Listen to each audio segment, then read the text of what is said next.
Data is comforting. It feels objective, logical, concrete. In a world full of ambiguity, the numbers seem like a safe place to retreat to. Revenue is up. Costs are down. Customer churn is steady. It's black and white, right? But here's the thing. Accounting is your compass, not your captain. It tells you where you are, but not where you're going. If you've ever been out on a hike with a compass, you know it won't make the trail less steep. It won't tell you which mountain peak to climb. It simply points north. The same is true with your financials. They can point to trends, show you what's working, and warn you when something's off track. But they don't decide. You do.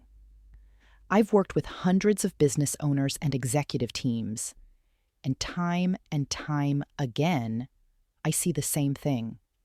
Leaders sitting in analysis paralysis. They're frozen, waiting for the data to become so crystal clear that it will magically reveal the next right move. But numbers don't make bold decisions. Leaders do.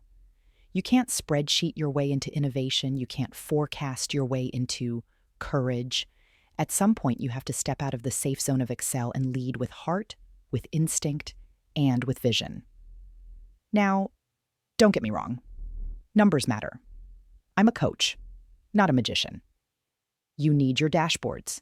You need your key performance indicators. But they are there to inform your leadership, not to replace it. Your mission, your values, your why, those are the real drivers of growth. That's what gives meaning to your metrics. Think of it this way.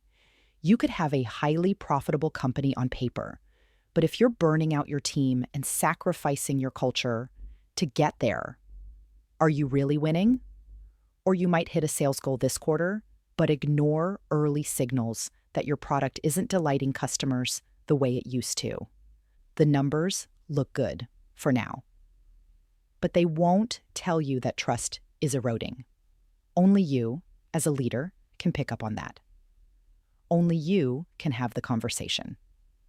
Only you can make the pivot. Let me offer a shift in language here. I like to encourage my clients to be data-informed, not data-driven. Being data-informed means you respect the numbers. You seek clarity in them. You use them as guideposts. But being data-driven can slip into abdicating your leadership to algorithms, prioritizing what's measurable over what matters, playing defense instead of offense. Gut instinct is not a dirty word.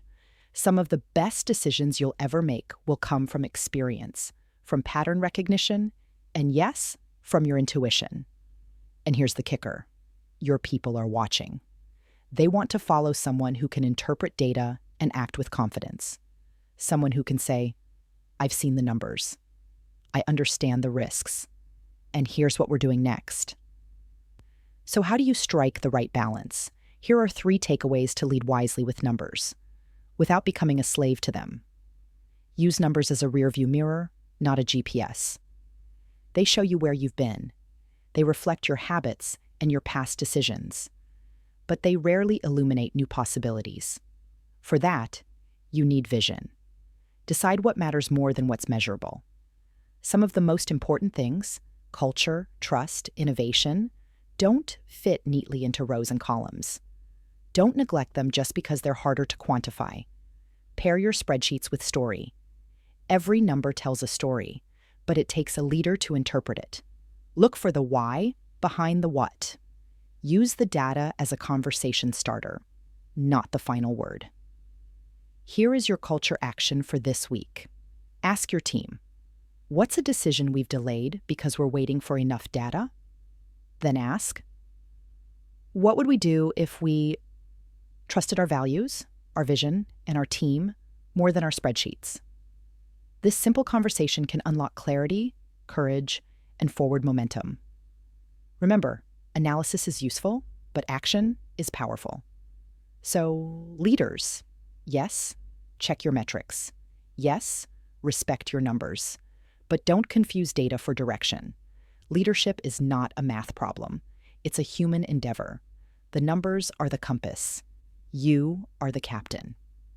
Thanks for tuning in to the Deliberate Leaders podcast. If you found this episode helpful, I'd love it if you'd leave a review or share it with another leader who needs the reminder: numbers don't lead, leaders do.